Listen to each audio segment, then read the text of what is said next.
Everyone froze when a hunter and his dog stumbled upon a giant redwood with a door deep in the forest.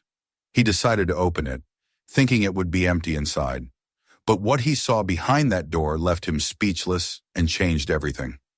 Subscribe to the channel, share this video with your friends, and let us know in the comments where you're watching from. The morning had broken sharp and cold, with a kind of brittle air that seemed to splinter in the lungs with every breath. Snow still clung to the branches of the towering redwoods and pines, the storm from the night before having scoured the valley clean of all tracks, all signs of human passage. Jack Huntley paused at the edge of the frozen clearing. The Remington balanced easily in his hands, the sling looped comfortably across his shoulder. He drew in a deep lungful of the crystalline air and let it out in a slow stream, watching his breath rise like smoke into the pale sky. At his side padded Max, the English pointer that had been his companion for 8 years, lean and strong despite the gray whiskers that now gathered around his muzzle. The dog's coat, a mottled white and liver brown, stood out against the endless carpet of snow, but his movements were silent, fluid, precise. Every step a hunter's decision, every twitch of his ears a sign that his senses were already far ahead of his master. Jack had been in these woods more times than he could count. He knew their scent, the creak of their branches, the way sound carried differently after a storm. The silence here was not the silence of emptiness, but of expectation, the forest holding its breath as if waiting for the first bird call to break the hush. He had grown up in Northern California, on a ranch where the redwoods seemed as permanent as mountains, and though life had taken him far from home through the mud and fire of foreign deserts, into the steel hulls of military transports, through the long nights of a soldier's exhaustion, he had always carried the woods inside him. After his service ended, after he buried his wife and found himself alone with nothing but memory and restless hands, he returned to the forest as though it had been calling him back all along. Now, hunting was more ritual than necessity, a way to remind himself he still belonged to something older than grief. Max raised his head suddenly, ears pricking toward the wind. Jack slowed, scanning the ground. The snow was broken here by faint traces, rabbit tracks, delicate and erratic, looping toward a stand of fallen logs. He crouched, gloved hand brushing the cold powder, noting the freshness of the prints. Less than an hour old. It was the kind of sign a hunter never ignored. But before he could signal Max forward, the dog stiffened in an entirely different way.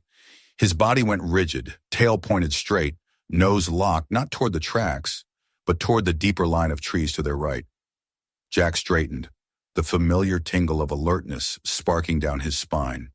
He had learned long ago to trust the dog's instincts. Where a man saw snow and branches, Max saw patterns, scents, disruptions invisible to human eyes. Jack followed the dog's gaze. At first he thought it was nothing more than the swollen trunk of another ancient redwood, its bark ridged and dark with moisture. But as his eyes adjusted, he saw it, a line, vertical and unnatural, cutting through the trunk's natural texture. He blinked, stepped closer, snow crunching beneath his boots. It wasn't just a line, it was a seam. And as he brushed away the moss clinging to it, he realized he was looking at a door set into the living flesh of the tree itself. He pulled his hand back instinctively, heart knocking once hard in his chest. A door in a tree? At first it struck him as absurd, the sort of thing a child might dream after reading too many fairy tales. But this was no trick of the imagination. The wood was real, the iron hinges half hidden by decades of growth, the handle worn smooth as if touched countless times before. Jack glanced at Max, whose amber eyes watched the door intently, neither fearful nor curious, only steady. The dog's nose twitched, catching scents his master could not. Jack exhaled slowly, his breath steaming in the still air.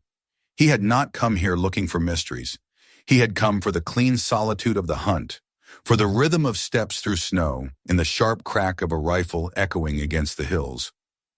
But life, he knew better than most, did not often grant what a man came seeking. It gave what it chose, and a man either turned away or followed. He tightened his grip on the Remington, not in preparation for a shot, but for the steadiness of something familiar in his hands. Then with deliberate caution, He stepped closer to the tree and reached for the handle. The metal was cold against his glove, and for a long moment he simply stood there, listening to the hush of the forest, the occasional creak of a burdened branch above. It felt as if the entire wood was watching, waiting for him to decide. Max gave a low whine, not of fear but of urging, as if telling his master that whatever lay beyond the door was meant to be found. Jack drew a breath, braced himself, and pulled. The door resisted, groaning softly as if it had not been opened in months, years perhaps. Snow sifted down from the bark overhead as the seam widened, revealing a shadowed interior faintly lit by something deeper within. A smell drifted out, sharp with cedar smoke and the dry must of herbs. Not the rot he expected from the hollow of a tree. Jack leaned closer, his hunter's eyes narrowing to pierce the gloom. Inside he glimpsed shelves, jars, the faint outline of furniture. Not an animal's den, not an abandoned ruin, but a home. Max stepped forward first, his paws silent on the snow, nose working furiously at the air. Jack followed, his frame filling the doorway, his breath caught between disbelief and instinct. He knew the wilderness was vast, that men sometimes disappeared into it, choosing solitude over society. But he had not expected to stumble upon such a choice here, on an ordinary morning's hunt. And yet, as he crossed the threshold and let the door ease shut behind him, he felt the weight of the forest shift, as though a boundary had been crossed. Whatever waited within this tree, whatever life had been carved into its hollow heart, it was no longer hidden, not from him. And as the warmth of a small fire brushed his face and the scent of cedar wrapped around him, Jack knew his hunt had already changed. The prey he had come seeking was gone, forgotten. Something else had taken its place, something older, stranger, and perhaps far more important. The world outside the storm-scoured woods had fallen away. Inside the tree, a new story was beginning. The warmth that greeted Jack inside the trunk was as unexpected as the door itself. He had expected dampness, rot, perhaps the foul odor of a den or hollow. Instead, the air smelled faintly of cedar, smoke, and dried herbs, like an old cabin deep in the mountains.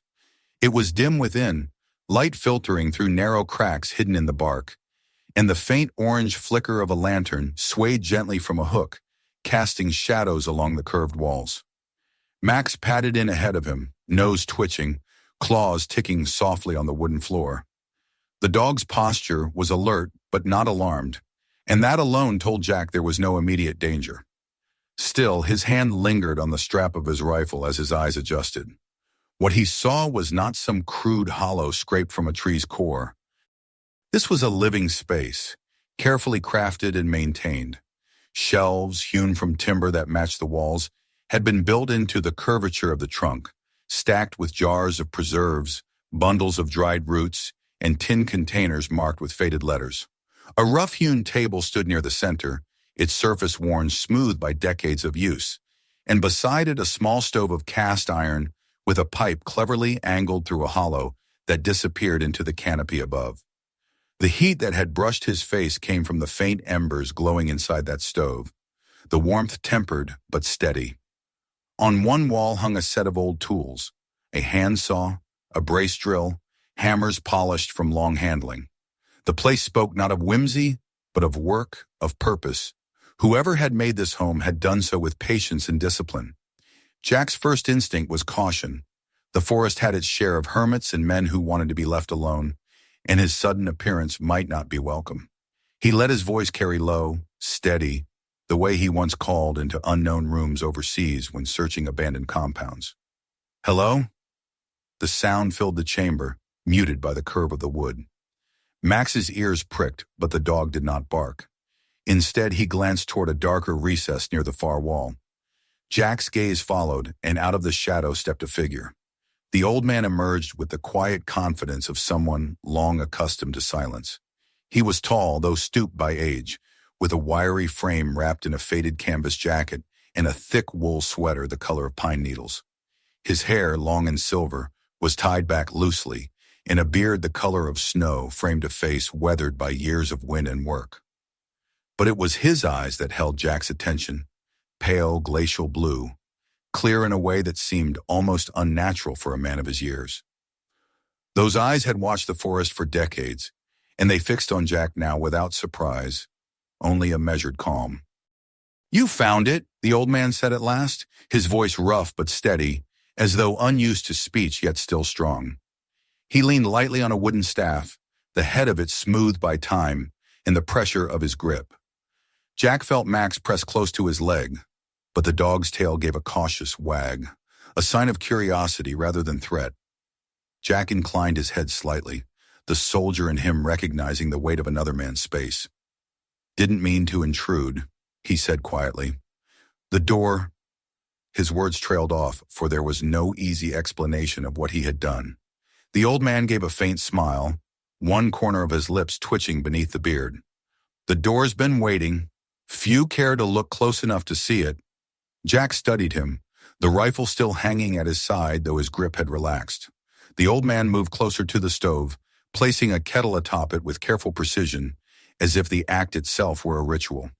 He gestured to a rough stool across from the table. "If you've come this far, sit. A man doesn't stumble here by accident, not in a storm's wake."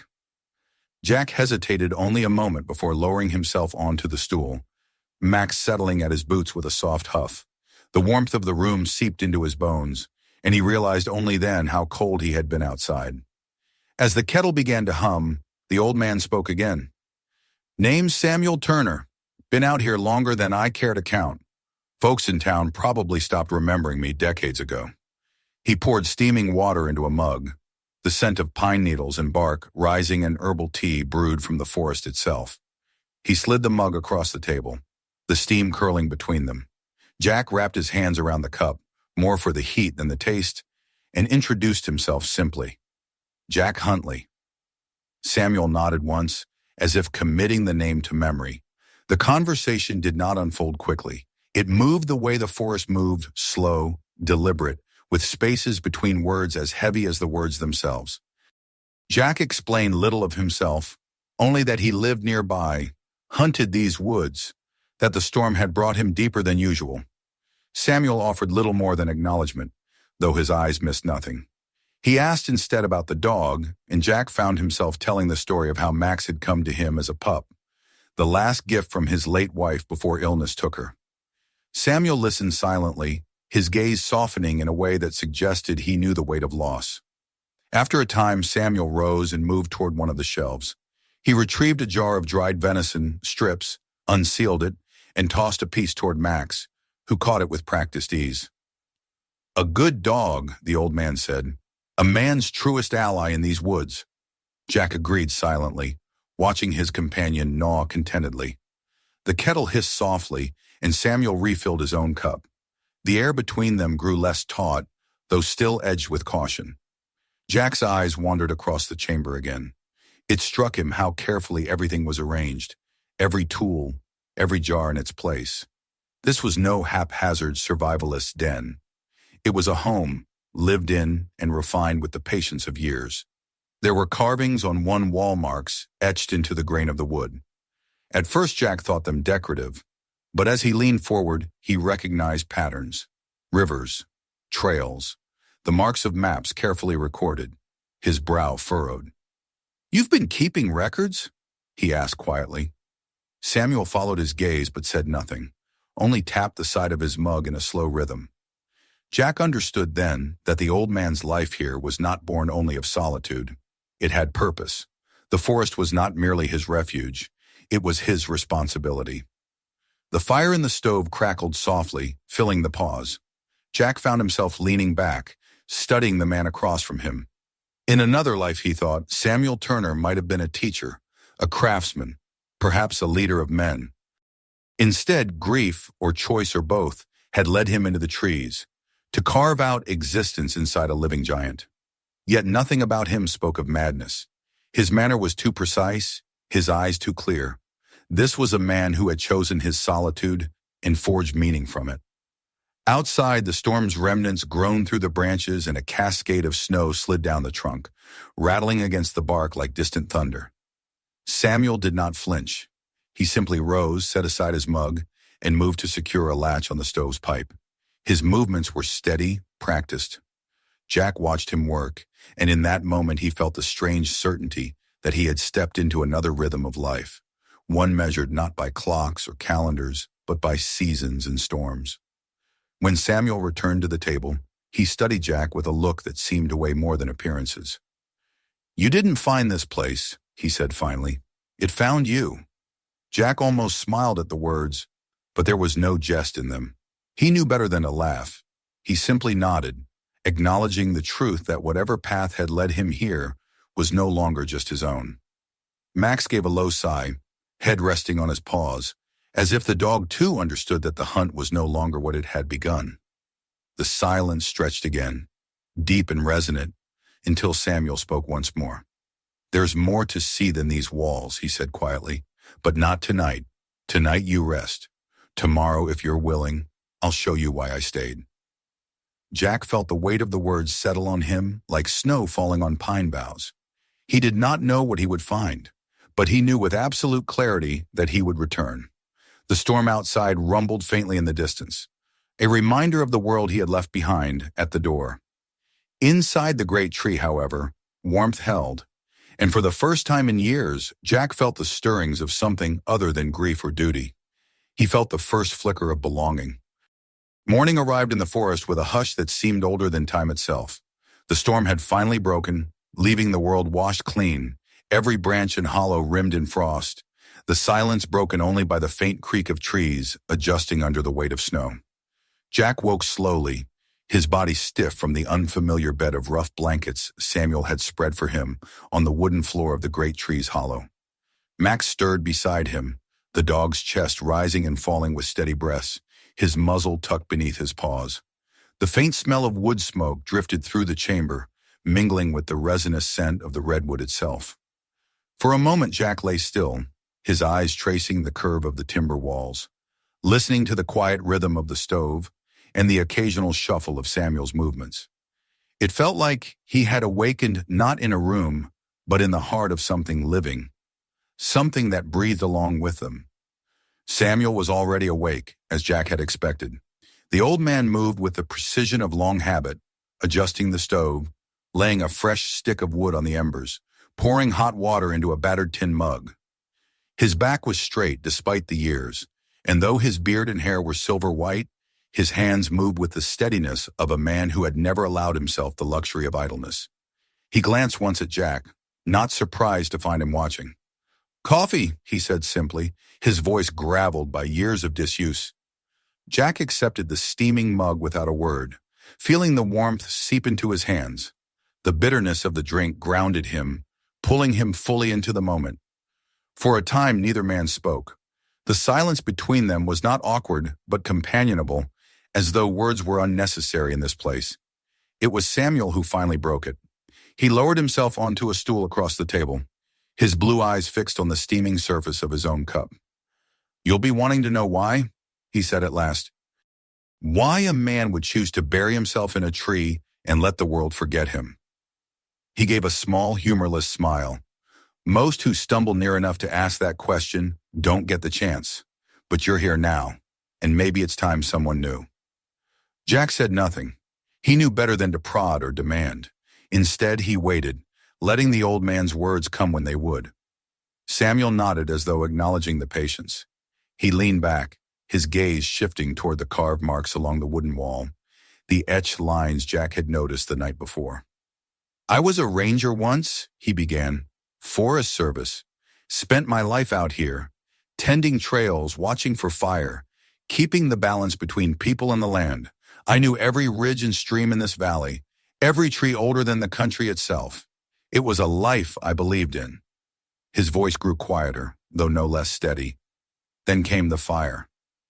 Jack watched as Samuel's hand curled slightly around the mug, knuckles whitening. It was near 30 years ago now. A dry summer, hotter than hell. Lightning storm rolled through and set the hills alight. We fought it for days, weeks even. Whole crews burning their lungs out trying to hold it back. I thought I could handle it. Thought I'd seen enough fire in my time to know its ways. But fire's a beast you never tame.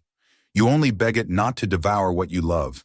His eyes flicked upward, and Jack saw in them the reflection of flames long past. That day it didn't listen, took my home, took my wife and my boy with it.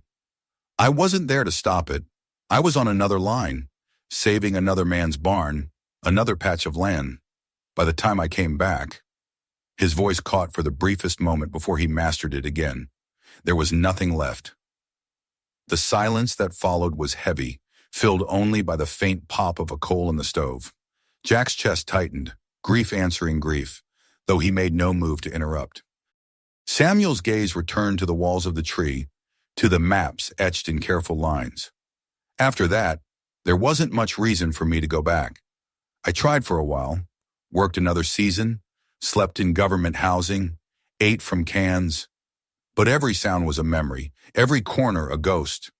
So one day I walked out here, deeper than I'd ever gone, and I didn't turn back. I found this tree, older than fire, older than the names men gave to the mountains, and I carved out a place for myself inside it, not to hide, to listen. He rose then, moving to the carvings. His fingers traced the etched rivers and trails, the careful markings layered over decades. The forest talks, Jack, not in words but in signs. A river running low before the rains, tracks of deer that vanish when predators return, the way certain birds fall silent before a storm. I started keeping record of it all, not because anyone asked me to, not because anyone would read it, because the land deserves a witness, because someone ought to remember what it was like before men cut it all down. His voice steadied, stronger now. This tree has held me, and I've held the forest. That's the bargain I made. Jack felt the weight of those words settle over him. He understood bargains made in silence, promises carried long after the world stopped listening. He saw now that Samuel's solitude was not madness, nor cowardice. It was devotion, a different kind of service, quieter but no less fierce. His gaze moved to the shelves of journals stacked neatly, each one labeled with dates, each one a testament to decades of observation. He realized that what this man had done in obscurity was more valuable than most government reports, more accurate than most scientific surveys, a lifetime of listening, recorded in ink and memory. Samuel turned back toward him, eyes narrowing slightly. I don't tell this to many, Huntley. Truth is, you're the first soul I've spoken this much to in years. The world out there doesn't care for old men's stories. It wants lumber, minerals, roads. But here, what's left of me still matters. He gestured toward the dog, who watched intently from the floor. Even your hound seems to understand. Max's tail gave a faint thump, as if in agreement. Jack set down his mug. You stayed to keep it alive, he said softly. Samuel's gaze held his for a long moment before he gave a slow nod. A man can't bring back what fire takes, but he can keep the rest from falling. That's what I chose. He moved back to the table, lowering himself with a faint sigh. His hands rested on the wood, calloused and scarred. The question is, what happens when I can't anymore? The words hung between them like smoke, heavy and unresolved. Jack felt something stir within him, an echo of the oath he had once sworn in uniform, the old instinct that still whispered of duty, of protecting what could not protect itself. He did not yet know what Samuel expected of him, nor what he was willing to give. But he knew this much. The storm that had driven him deeper into the woods had not been chance. It had led him here, to a man who had chosen exile in service of something greater, into a story that demanded witness. Outside, the forest groaned again, a gust of wind rattling snow from the branches, the sound like distant applause or warning. Inside, the two men sat across from each other in the hollow of a giant, bound not by accident, but by the shared weight of lives shaped by loss and by the stubborn refusal to surrender. The hermit's story had been told, and Jack knew it was only the beginning. The day unfolded slowly, as though time itself had decided to move at the rhythm of the forest. After Samuel's story, silence hung in the chamber for a long while, the kind of silence that carried its own gravity, as if words were not enough to follow what had been spoken. Jack sat with his mug cooling between his hands, his eyes wandering again to the carved lines along the wall. He thought of the fire Samuel had described, of the loss written in his face, of the choice to remain when most men would have fled back into the noise of cities just to escape the echo of memory. It made Jack restless, not because he doubted the man, but because he felt in his bones that he had stumbled into something larger than himself. He had seen men forge strange purposes out of grief before, but Samuel Turner had done more than that. He had built a life of watchfulness, and it was clear the forest had become not just his shelter, but his scripture. When the old man rose from the table, stretching his stiff limbs with a faint groan, Jack half expected him to close the subject, to sink back into solitude. Instead, Samuel lit another lantern and motioned for him to follow. "If you're to understand," he said, his voice low but steady, "you'll need to see more than a stove and a set of shelves." Max lifted his head immediately, ears pricked, as if he too sensed the importance of the moment. Jack slung his rifle more securely over his shoulder, though it felt out of place now, heavy in a space that was more archive than battlefield. Samuel led him through a narrow opening at the rear of the hollow, a passage almost hidden beneath hanging pelts and bundles of dried herbs. The lantern's glow revealed a corridor carved with patient hands, the wood smoothed and reinforced where necessary, leading deeper into the trunk and, to Jack's surprise, downward. The air grew cooler, touched with the mineral scent of earth, and the silence thickened until all he heard was the faint rasp of his own breath and the steady pad of Max's paws. At last the passage opened into a wider chamber, and Jack stopped short, taken aback by what lay within. It was an archive, though not like any library he had ever seen. Along every curve of the chamber's walls, shelves had been built, filled with journals bound in leather, stacks of yellowed paper tied with twine, wooden boxes carefully labeled with years and seasons. Some shelves held jars of soil samples, each marked with the location and date collected. Others bore pressed plants, delicate ferns and wildflowers sealed between panes of glass. On a broad work table stood instruments so simple they were almost primitive measuring rods, rain gauges fashioned from copper, magnifying lenses cracked but still serviceable. Yet the sheer order of it all, the meticulous categorization, left no doubt. This was the work of decades of a man who had refused to let time erase the forest's voice. Samuel set the lantern on the table and stood back, letting Jack take in the sight. "Every year since I came here, I've recorded what I saw," he said softly. "The water levels in the streams, the migration of elk and deer, the blooming and withering of wildflowers, even the silence of birds before a storm. The government runs its surveys every so often, but those are snapshots. This," he gestured to the shelves, "is the whole film, the memory of a land that forgets nothing if you learn how to listen." Jack moved slowly along the shelves, his hand trailing the spines of the journals. He pulled one free almost reverently, flipping it open to pages filled with small, precise handwriting.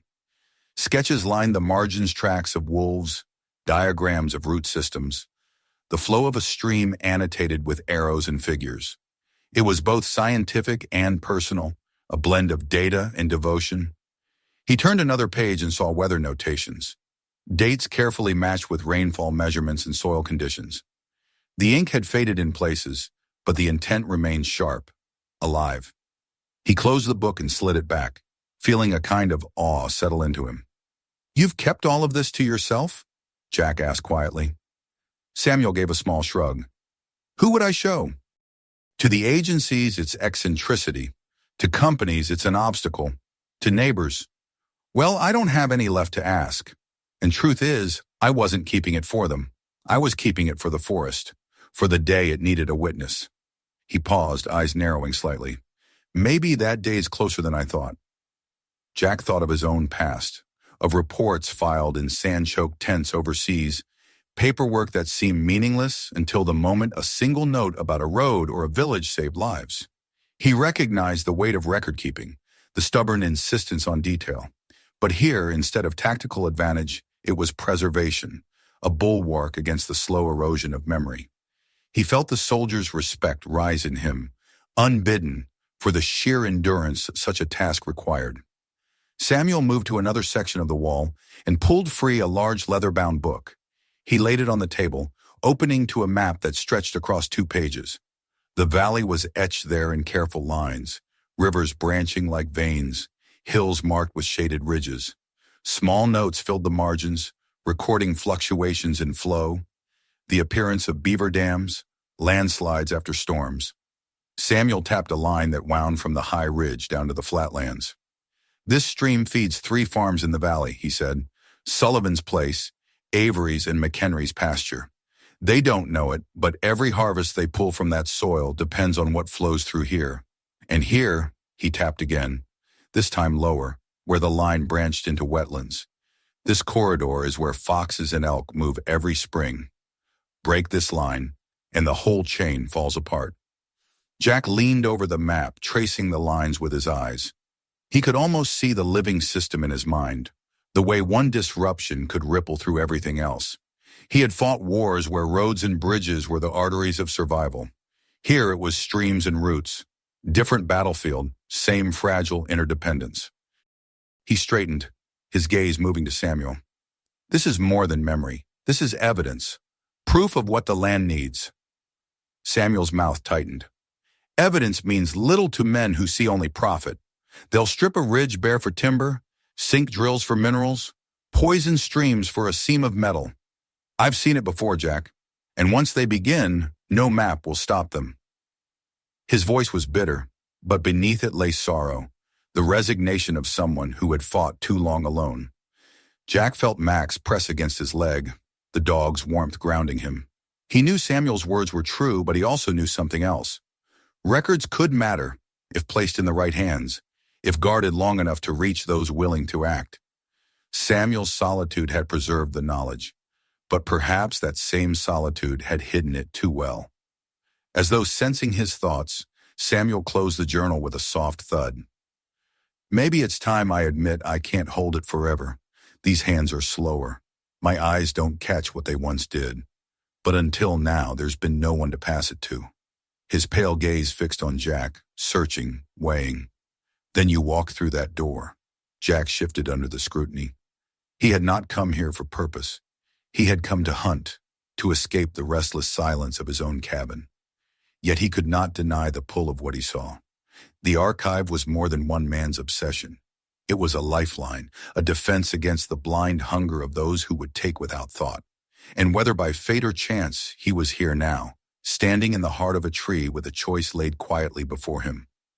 The forest groaned again above them, a muffled creak like the voice of something ancient. Jack looked upward, his breath slow, steady. He thought of Samuel's story, of the fire that had taken everything yet left this man determined to guard what remained. He thought of his own wife, of promises left unfinished. And he wondered if perhaps the storm that had driven him here had not been accident at all, but a kind of calling. The hidden archive surrounded him, silent but alive, and Jack knew that the path he had taken into the woods would not end with the hunt he had set out for. He was caught now in a story older than himself, one carved into journals and etched into the living walls of a redwood. And as Samuel watched him with those pale, steady eyes, Jack realized that he was no longer simply a visitor. He was becoming a part of the record. The hours in the hidden archive passed like minutes, though Jack knew the sun must have climbed steadily outside, bringing with it the brittle clarity of a sky swept clean by storm. The chamber remained dim and cool, the lantern's glow casting long shadows across shelves heavy with knowledge. Jack lingered over the journals, touching the cracked spines with the reverence of a man leafing through a war diary. Samuel moved with quiet familiarity, tending to small tasks as though he had shown this room many times before, though Jack sensed he rarely let another soul step inside. The weight of responsibility pressed against him in the silence, not because Samuel demanded it, but because the place itself seemed to insist that once you had seen it, you could not unsee. Max shifted suddenly near his boots, lifting his head from his paws. The pointer's ears twitched forward, his body tense, muscles bunching beneath his sleek coat. A low growl vibrated in his throat. Jack immediately straightened, instincts sharpened by years of listening to danger through the reactions of others. Samuel caught the change too. His pale blue eyes flicked toward the tunnel leading upward. "What is it?" he asked, though his voice carried the edge of someone who already suspected the answer. Jack raised a hand, listening. At first there was only the faint groan of wind against the trunk above, but then, threading through the stillness, came the distant drone of engines. It was muffled, broken by trees, but unmistakable, the steady hum of machinery where no machinery belonged. Jack felt his jaw tighten. "Motors," he said simply. Max barked once, sharp and certain, before falling silent again, nose pointing toward the world outside. Samuel set the lantern down with deliberate care. "I knew they'd come eventually," he muttered almost to himself. "Storms give them cover. After a blow like this, they'll say the trees are weakened, dangerous, ready for harvest. That's how it starts. Always easier to take under the excuse of necessity." He moved to one of the shelves, pulling out a small set of field glasses worn smooth by years of use. His hands shook slightly as he extended them to Jack. "Come, we'll see what we're up against." Together they climbed the narrow passage, Max leading the way, nails scratching against the wooden floor. The air grew colder as they ascended, until at last they stepped back into the main hollow where Jack had first entered the night before. Samuel drew back a panel cleverly fitted into the bark, revealing a slit of view like an arrow loop in a fortress wall. Jack lifted the glasses and scanned the forest edge. At first he saw only the whiteness of snow clinging to branches, the glint of sun breaking through the canopy. But then movement caught his eye, figures pushing through the drifts. Men in heavy coats with bright orange helmets, each carrying equipment slung across their shoulders. Behind them the bulk of a snow-covered vehicle sat idle, the engine still running, its exhaust plume curling into the air. "Loggers," Jack said flatly, lowering the glasses. His tone left no room for doubt. Samuel's mouth tightened into a thin line. "Not state crews, no insignia, no marked trucks. These are cutters, the kind who move fast and quiet. Take what they can before anyone files a report." His gaze darkened. Poachers of the forest, more dangerous than any predator. Jack's mind worked quickly. He knew the type, men who answered to no one but the promise of profit, who saw the storm not as destruction but opportunity. They would carve roads where none belonged, fell giants older than their own names, and vanish before authorities even drew up permits. He felt a cold anger coil in his chest, the same he had known when facing enemies overseas who exploited chaos for gain. Max gave another growl, eyes burning with the instinctive recognition of threat. Samuel turned from the window, his voice low but urgent. "If they find this tree, it won't matter that I've lived here 30 years. They'll cut it, claim it was compromised by the storm. Everything in the archive will be ash before nightfall. The valley will lose more than timber. It will lose memory." He paused, looking straight into Jack's steel-gray eyes. "I can't stop them alone. I'm too old for running battles. But you've still got fight left." Jack didn't answer immediately. He stared back through the slit at the men spreading into the forest, their chainsaws slung like weapons across their backs. He thought of the journals below, of the maps etched in careful hand, of the decades Samuel had given to preserve what others would destroy in an hour. He thought of his own years in uniform, the bridges built under fire, the villages defended against those who came only to plunder. The feeling was the same now as it had been then. A line had been drawn, and he stood on the side of protection. Finally he exhaled, steady and sure. "They won't touch this tree." Samuel studied him for a moment, and then something softened in his eyes. Perhaps relief, perhaps pride. He nodded once, sharply. "Then we move quickly." He reached beneath a pile of hides and pulled out an old Winchester rifle, its stock worn smooth by decades but still oiled and clean. He set it gently on the table. "I haven't fired it in years. My hands aren't steady enough anymore. But you know what to do." Jack shook his head slightly, laying a hand on the weapon before pushing it back. "Guns will only bring more of them. We don't need noise. We need them scared, scattered, second-guessing themselves. A storm might have cleared the land, but it also gave us cover. We use that." He crouched, calling Max closer.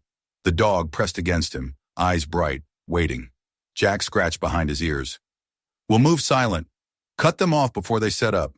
If we can rattle them, maybe break some gear, they'll think the land itself is fighting them." He glanced at Samuel. "You said you know hidden trails." The old man's lips curled in a grim smile. "More than they could walk in a lifetime. I built some of them myself back when the service paid me to keep this place safe. They've forgotten, but I haven't." He grabbed a coil of rope and a hatchet from the wall. His movements were slower than Jack's, but fueled by urgency. "I can guide you. I can still lay a snare or cut a marker, but the heavy lifting, that's yours now." Together they prepared quickly, moving with the efficiency of men who understood time was against them. Jack tightened the straps on his pack, checked the edge of his hunting knife, secured the sling of his Remington, though he hoped not to use it.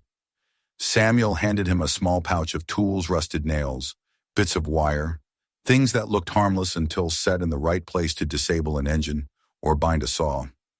Jack accepted them without question. They slipped out through a concealed exit near the base of the tree, Max trotting ahead, nose to the wind. The snow crunched beneath their boots, muffled by the weight of the forest. Jack felt the air sharpen in his lungs, every sense attuned. He remembered patrols in foreign cities, moving house to house with enemies lurking in shadows. This was the same, though the battlefield was wilder, older, and perhaps more unforgiving. The first sound of a chainsaw ripped through the woods, jagged and harsh against the hush of snow. Jack froze, muscles taut, every instinct sharpened. Samuel's face tightened in anguish, as though the very air around him flinched at the violation. Jack exchanged a glance with the old man, then gave a sharp nod. They moved, keeping low, following Max's lead as the dog veered off into the undergrowth. Through the trees, Jack glimpsed the loggers more clearly now. One had fired up his saw, testing the teeth against a fallen limb. Another unpacked fuel cans from a sled. A third was marking trunks with spray paint, bright orange scars across a bark that had stood longer than the country itself. Jack's grip on his knife tightened.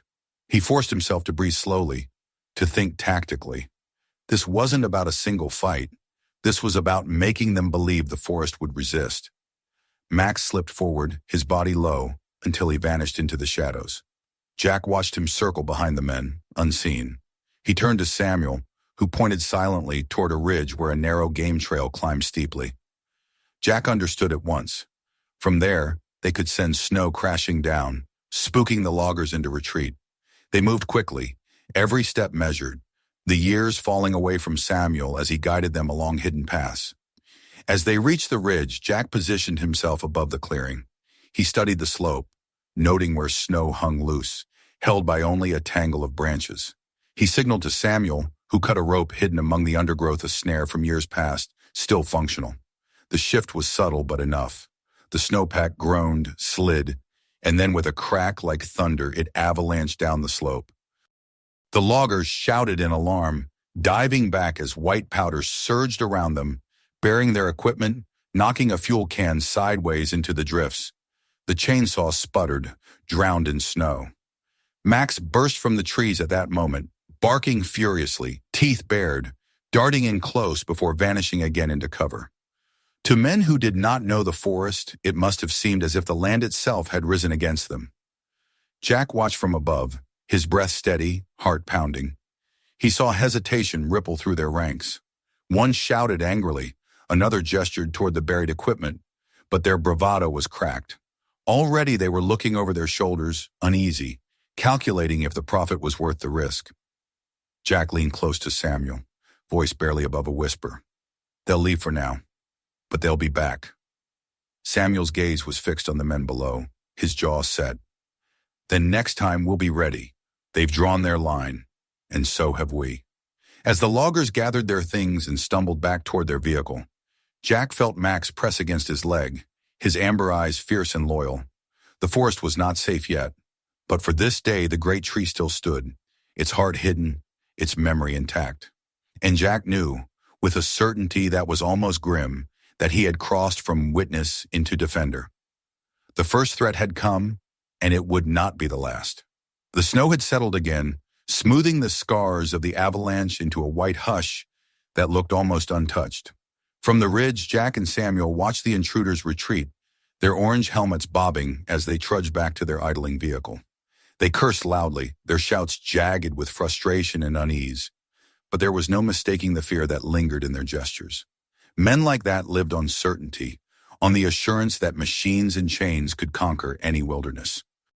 To have their tools drowned in snow and their path harassed by a barking phantom dog unsettled them in ways they could not explain. They left the way they had come, equipment half buried, the echo of their presence fading into the trees. For a long while, neither Jack nor Samuel spoke. Max paced along the ridge, circling back to Jack's side, his breath steaming in the cold. Only when the last drone of the engine disappeared into the distance did Jack exhale, lowering himself onto a fallen log. His pulse slowed gradually, though the tautness in his shoulders did not leave. The battle was over for the day, but the war, he knew, was only beginning. Samuel leaned on his staff, the years pressing against his frame now that the urgency had passed. His face was pale beneath the beard, his breath shallow but steady. "They'll talk," he said finally, his voice carrying the rough edge of certainty. "Say the slope's unstable, the snow unpredictable. That'll keep them off for a week, maybe two. But men like that don't quit. They'll return with more machines, more hands. They'll come better prepared." He turned his pale eyes toward Jack, the question unspoken but heavy in the air. "Would you stand when they return?" Jack rubbed a gloved hand across his jaw, staring out over the valley. He thought of the archive below, of journals stacked in careful rows, of pressed flowers and soil samples preserved like sacred relics. He thought of the maps, rivers inked with precision, notes etched in Samuel's cramped handwriting. That work could not survive a chainsaw's roar or the greed of a company eyeing profit. Yet more than the physical records, Jack thought of Samuel himself, a man who had built his life into a fortress of memory and was now too old to defend it alone. The burden pressed into Jack's chest, heavy but clear. Max pressed against his knee, tail giving a single thump, as if urging him toward a decision already known. Jack scratched behind his ears absently, mind far away. He remembered the desert, the bridges built under mortar fire, the sense of purpose that carried him through days when everything seemed impossible. Since returning home, that purpose had scattered like smoke. He had hunted, farmed, breathed, but none of it filled the hollow left by loss. Now in the shadow of a redwood, the forest itself seemed to offer him something he had not realized he needed, a fight worth taking. He turned at last to Samuel, his voice low but steady. "Then we make ready. We hold them off as long as it takes. You've guarded this place alone for 30 years. You shouldn't have to anymore." Samuel studied him, the flicker of something like relief crossing his worn features. He nodded slowly. "I feared I'd die with it all hidden, but perhaps the forest knew better, sending a soldier through my door." They began their descent from the ridge, Max trotting ahead, his paws leaving sharp imprints in the snow. The path back to the great tree seemed shorter this time, though Jack's thoughts stretched endlessly. By the time they re-entered the hollow, the air warmer and tinged with smoke, Jack's mind was made. He shed his pack and rifle with practiced ease and immediately set to work. Samuel watched with a quiet intensity as Jack examined the structure of the treehouse from within, noting weak points, entryways, the strength of the hatch. His eyes moved like an engineer's, cataloging, calculating. "This hatch," Jack said, kneeling beside it, "is strong enough for weather, but not for men with axes. We need reinforcement. Planks, brackets, anything metal you've got." Samuel nodded and disappeared into a side alcove, returning with rusted hinges, lengths of steel scavenged from old tools, and boards hewn by hand decades ago. Jack set to work, tightening bolts, securing seams, his movements brisk and precise. The rhythm steadied him, the familiar reassurance of preparation. Samuel busied himself nearby, showing Jack where hidden compartments held rope, nails, even a spool of barbed wire salvaged from an abandoned fence line. Max paced the chamber as if patrolling, occasionally stopping at the door, ears pricked. Jack caught the dog's amber gaze and gave a faint smile. "Keep watch, soldier," he murmured, the old words slipping out like muscle memory. Max wagged his tail once and resumed his rounds. As the hours passed, the treehouse transformed. What had once been merely a hollowed refuge began to take on the bones of a redoubt. Jack braced the hatch with crossbeams, secured shutters against the round window, and built a simple barricade for the entry ladder, concealed under a mat of branches so it could be pulled free in seconds. His hands worked quickly, but his mind ran further, envisioning what would come. He imagined the loggers returning with their saws, their trucks, their arrogance. He pictured them confronted not by two frail defenders, but by a living forest prepared to resist. When he paused to drink from his canteen, Samuel sat across from him, watching quietly. "You've done this before," the old man said, not as a question, but as a statement. Jack met his eyes and gave a single nod. "Different places, different enemies, same principles." Samuel's gaze softened. "Then the forest has gained what it always lacked, a fighter who still knows how to stand." Evening fell slowly, light slipping away from the cracks in the bark until the lantern glow seemed brighter than the world outside. Samuel prepared a simple meal of dried venison and boiled roots, and they ate in silence. The bond between them forged not by words but by shared effort. When the food was finished, Jack leaned back against the wall, exhaustion tugging at him. Yet beneath the fatigue was something else, a steadiness he had not felt in years. Samuel broke the silence at last. "You could walk away. No shame in that. The world wouldn't blame you. You didn't ask for this burden." His voice carried neither judgment nor hope, only fact. Jack's reply came without hesitation. "I've walked away before, from battles, from places that weren't mine to save. But this," he glanced around the chamber, at the shelves of journals, at Max sleeping curled by the stove, at Samuel himself. "This feels different. Maybe because it's not about winning. It's about keeping something alive." His voice dropped, rougher. "And I owe that much to what I've already lost." Samuel's eyes lingered on him for a long moment. Then he nodded once, as if sealing an oath. "Then it's settled. The forest has two keepers now." That night, Jack lay awake longer than Samuel, listening to the creak of branches, the distant whisper of the wind threading through the canopy. His hand rested on Max's back, feeling the steady rise and fall of the dog's breath. He thought of the men who would return, of the fight that would come, of the choices he had already made. The hunter who had entered the woods for solitude and game had been replaced by something else, someone else, a man with a purpose not chosen, but accepted. And as the lantern dimmed and the night deepened, Jack knew the decision was final. He was no longer just a visitor in Samuel Turner's hidden world. He was its defender. Morning came pale and hard, the kind of cold light that turned every branch into glass and every breath into smoke. Jack woke early, stirred by Max's insistent nudge against his shoulder. The dog's ears twitched, his body tense, but the world outside the hatch was quiet. Jack sat up slowly, rubbed the stiffness from his neck, and listened. The storm had passed. The loggers had retreated, but the silence was not peace. It was the silence of anticipation, of a forest holding its breath. Samuel was already awake, seated at the small table in the hollow, hands wrapped around a cup of steaming broth. The old man looked worn, shadows beneath his eyes, but his back was straight and his gaze steady. He had lived too many mornings like this, waiting for the next intrusion, for the next test of his resolve. Jack joined him, crouching across the table, and for a long while they said nothing. There was no need. Both men knew what the day would bring. Decisions, not just about survival, but about the future. Max shifted restlessly, nails clicking on the floorboards, his amber gaze moving from Jack to Samuel and back again. He was waiting too, as if sensing that what happened next would bind them all. Jack reached down, ruffling the dog's coat, the familiar texture grounding him. His mind was already turning over the possibilities.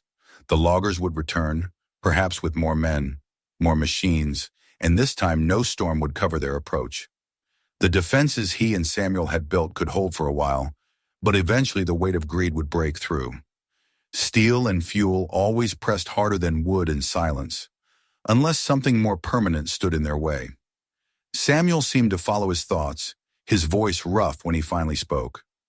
"I've kept this place hidden because once it's seen, it can never be unseen. People don't come to learn. They come to own, to measure, to use. But maybe I was wrong to think secrecy was strength. Maybe I've only bought time, nothing more." He leaned back, pale eyes fixed on Jack. "If you were me, would you keep hiding, or would you show them what this tree holds?" The question hung heavy, heavier than any rifle or burden Jack had carried in the past. He stood and crossed to the shelves, his hand brushing the spines of Samuel's journals. each one filled with years of patient observation, weathered maps inked with rivers and springs, calculations on soil and flow. It wasn't just data, it was proof. Proof that the valley wasn't an empty wilderness waiting for the saw, but a living system, fragile and essential. Proof that could stop the companies legally if it reached the right hands. But proof also meant exposure, and exposure would bring more eyes, more boots, more danger. Jack's jaw tightened. "If you keep this secret, it dies with you," he said finally. "If you share it, it might change everything. But it will never be safe again." Samuel's gaze dropped to the knot of wood he kept on the table, the spiral grain polished smooth by decades of handling. His wife's carving, the symbol of uniqueness, of life's unrepeatable patterns. He turned it slowly in his fingers, his face a map of years and regrets. "She told me once that a seed hidden in a box never becomes a tree. Maybe I've been guarding a seed when I should have planted it." His voice cracked slightly, but his eyes lifted, hardening with decision. "I'm old, Jack. Too old to fight the battles coming. But maybe you can plant it." The words struck deeper than Jack expected. He had spent years after his service drifting, carrying ghosts without purpose. Here in this hollow, in the presence of a man who had lived as if the forest were his only child, he felt that hollow fill with something heavier and more enduring. Purpose. He glanced down at Max, who sat now with the patience of a soldier, ears forward, tail still, waiting for the order that would come. Jack drew a long breath and nodded. "Then we share it. Not with everyone, not recklessly, but with the ones who'll fight for it, the ones who'll keep it safe." The day stretched long with preparation. Samuel guided Jack into the archive once more, showing him the deepest alcoves where the most fragile records were kept. Jack studied the ledgers, the soil cores preserved in glass jars, the delicate sketches of migration patterns, the maps layered with fine notations. Each piece was a weapon in its own way, a blade made of knowledge, capable of cutting down the lies of those who claimed the forest was empty and expendable. Samuel explained the resonator once more, the way the water's tone shifted with the health of the earth, the way it could warn of floods or drought weeks before any satellite or model. Jack listened carefully, memorizing, not as a visitor, but as a successor. Max wandered between them, occasionally pawing at boxes or sniffing bundles of parchment, as if he too sensed the importance of the moment. Samuel chuckled once, a rare sound, when the dog nosed open a drawer to reveal a set of carved wooden gears. "He knows where the heart is," the old man murmured. Jack smiled faintly but said nothing. When the sun tilted toward afternoon, Samuel grew quiet, his energy waning. He sat heavily at the workbench, the journals stacked around him like silent witnesses. Jack finished cataloging a row of samples and turned, concern flickering across his face. Samuel waved a hand dismissively. "I'm not dying yet," he muttered, "but the years are telling me what I already know. This place will need younger hands, steadier backs. Mine won't last another decade, maybe not another year." Jack knelt beside him, resting a hand on the table. "Then we'll make sure it lasts longer than both of us. We'll bring others who can see what you built. Not loggers, not thieves. People who'll learn, who'll guard." Samuel's pale eyes studied him closely, searching for doubt. He found none. At last he let out a long breath, and something in his face eased. "Then the choice is made. You'll carry it forward." That evening, as the light faded from the cracks high above, they climbed together back to the upper chamber. Samuel lowered himself onto a stool near the stove, while Jack checked the barricades, testing each brace, each hinge. Max barked softly once, then curled near the hatch, watchful as always. Outside, the forest lay hushed, but Jack knew it was only the quiet before the next storm. As night deepened, Samuel spoke again, his voice quiet but firm. "Legacy isn't just about what we leave behind. It's about who carries it. I built this to protect the forest. You'll turn it into something greater, a refuge, a school, maybe even a way to heal those who've forgotten how to live with the land. But that's your choice, Jack, not mine. You decide what shape it takes." Jack stared into the lantern flame, the words echoing in his mind. He thought of the valley, of the rivers that wound like silver threads through the land, of the farms that depended on them, of the elk and salmon and birds that moved like shadows through the seasons. He thought of the men with saws and of the children who might never know the sound of the forest if the saws won. The decision settled deep in him, steady and immovable. He would fight, but not only with traps and avalanches.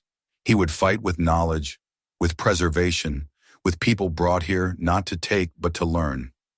That would be his legacy, built on Samuel's, rooted in the Redwood silence.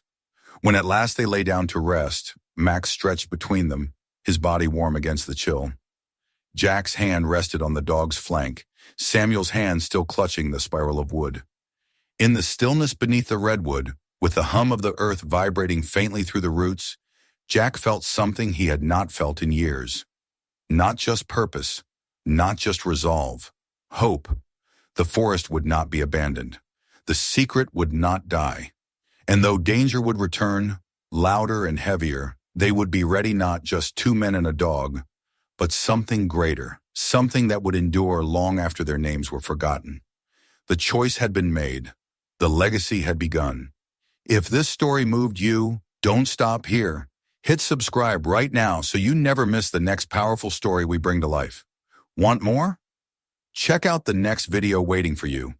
Each one is more unbelievable than the last. And don't keep this story to yourself. Share it with your friends and family. You never know who needs to hear it today.